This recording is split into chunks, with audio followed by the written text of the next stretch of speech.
Hello, my name is Ebony and I am from On the Warpath. We are a family of 4 who have been traveling around Australia now for 15 months, so a long time. We're very experienced in this. We're experienced in planning, preparing, and then living this kind of life. Now, if you're watching this video, it's more than likely that you're preparing for some kind of trip. It might be a small trip, a long trip, you might be planning for the lap of Australia, you might be about to retire, or you might be wanting to do this kind of lifestyle as your forever life. So firstly, congratulations, that is so exciting, awesome, you're gonna love it. And secondly, oh my gosh, there is a lot to plan, there is so much to do. This video here, we're going to focus on that burning question that I'm sure you have, and that is, how much is it going to cost me? This can be quite a controversial question, and the reason for that is 2 things. 1, we're talking about money, and a lot of people don't like to talk about money. Secondly, the answer that you get really depends on who you ask. In fact, someone asked this question a few weeks ago on a Facebook forum, and they got, wait for it, 426 answers, and that was in the space of about 2 hours. So the person who posted that question was probably thinking, oh my gosh, I am so confused, so much more confused than when I actually posted that question.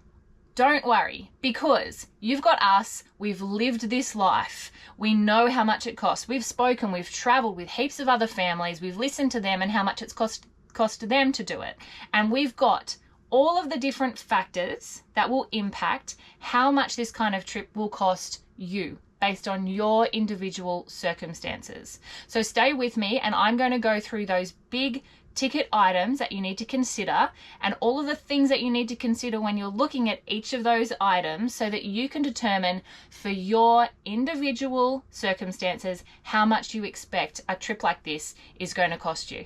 Okay, so I spreadsheet the shit out of everything. So I have every cent that we've spent during our trip in a spreadsheet, and I'm going to open that up for you now on my computer in front of me, and I'm going to take you through all of the different buckets of cost. So we're going to start off with those big ticket items that no matter who you are, where you're traveling, you're going to incur some kind of cost. Because let's face it, everyone needs to eat, everyone needs to sleep somewhere, and everyone needs some way of getting around. So the first thing we're going to look at is food. Now, food bills are so varied because there are a lot of factors that impact how much you spend on this. How many mouths do you have to feed? Who's traveling? Is it a single? Is it a couple? Is it a family, a big family, a small family? Do you have a dog with you, etc.? Secondly, how many times a week do you plan on eating out? That's obviously going to be more expensive if you're eating out. How many meals a day are you going to have? How big are your portion sizes? So for us, our average weekly food bill, so this includes our grocery shopping plus any kind of takeaway or eating out, is on average $400 a week. We like to eat heaps of fresh fruit and vegetables, and we also like to shop at the local butcher. But if you're more than happy to eat more toast and 2-minute noodles and stuff like that, then obviously your bill is going to be heaps cheaper than that. The next one is accommodation. So the first 12 months that we traveled, our average was $260 a week. The second year that we've been traveling, our average is way less than that at $140. I think that's because in the second year, we've done way more free camping. Even in those free camps, a lot of the time, they're not actually free. They're not actually free. A lot of the time they might charge you like $10, $20 a night to stay there. National parks mainly aren't free. So a lot of national parks, again, you might have to spend $10, $20 a night to stay there. Caravan parks can vary greatly. So some places the caravan park might be $30. Other places like on the Gold Coast peak season might be $100 a night. It depends on the state that you're in, how much free camping you plan to do, how many caravan parks, national parks, etc. you have to do. So consider those things when you're looking at your accommodation bill. The next one is petrol. So for us, in our first year, our average was $120 a week.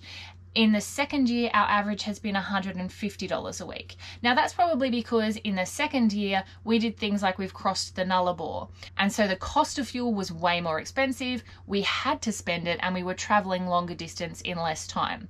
So things to consider are, how fast are you planning on traveling? If you're going to be traveling super quick, getting around, then your bill for fuel is going to be much higher.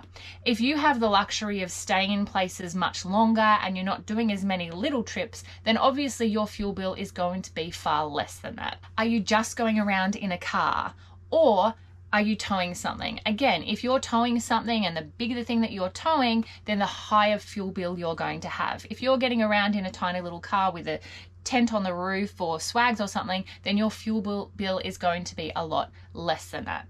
Caravan and Car Extras. So I've just kind of bundled these together, and our average is about $60 a week. Now these are for things that a lot of people don't budget for, but they're costs that you are likely going to have. So things like replacing the water filters in the caravan. For us, we had a jockey wheel break, so we had to replace that. It's things like our gas bottle refills, which we refill probably every 2 to 4 weeks. It's like toilet paper, that we have to get special caravan toilet paper, which was $16 just for a few rolls of toilet paper at one place that we were at. All of those kind of maintenance-y caravan and car extras. Again, if you're just in a car with a tent and a swag, you won't have a lot of those costs. Car and caravan insurances. I know that we have 5 bills. We have our car rego, green slip, and we have comprehensive insurance. Then we have our caravan insurance and registration. So there's 5 bills.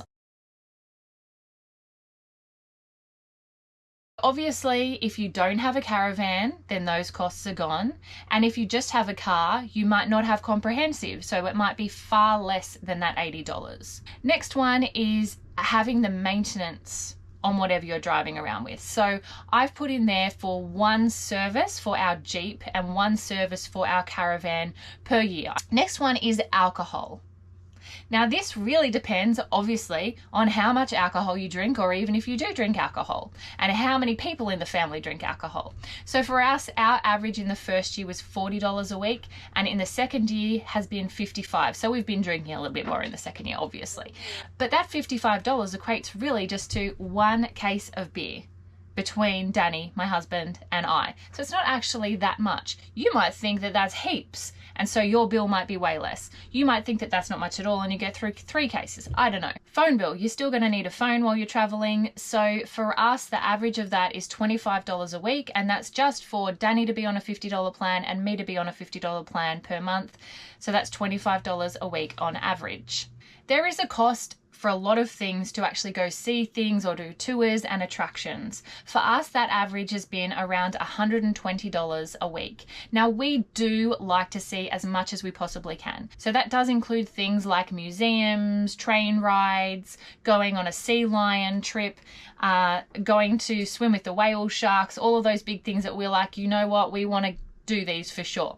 So if you're happy to not do as many of those things, if you're prefer to do more of the free things, then that bill will be a lot less. It also depends on how fast you're traveling. Like if you're doing a trip like this over say 10 years, you're obviously not going to want to pay to do all of those big things just in 1 year. You're going to spread them out over that whole time that you're traveling. So the actual average will come down considerably per week.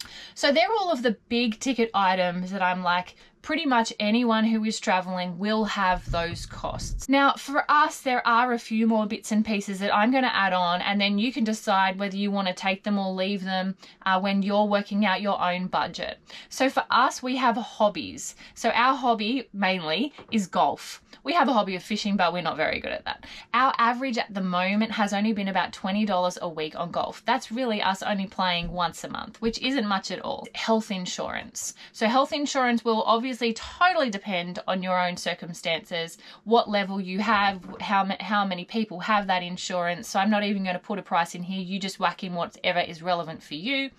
The next one is all of those kind of miscellaneous costs. So things like if you need to buy some clothes, if you need to go to the chemist, Kmart, Big W, getting your hair done, going to Officeworks, going to the post office, any other kind of things that you want to buy, like a book to read, or if you have to go to the chiro, physio, buy firewood, all of those kind of things I'm going to chuck in a miscellaneous bucket.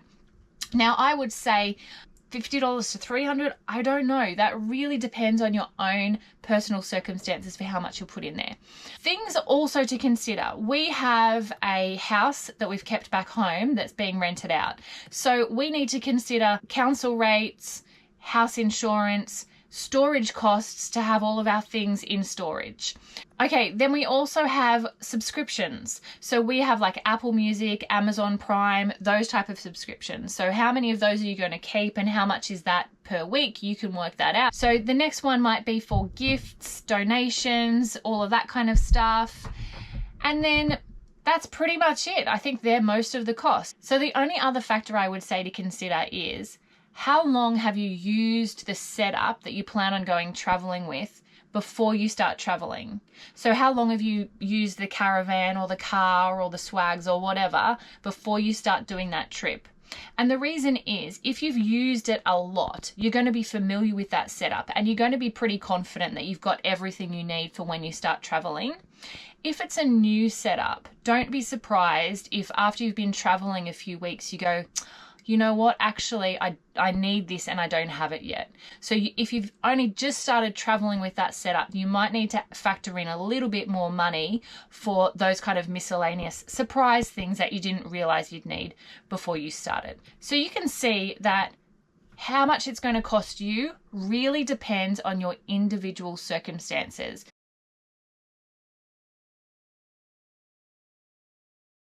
Rule of thumb. Normally, when you ask this question, the standard answer is about $1,000 a week or $1 per kilometer that you want to travel.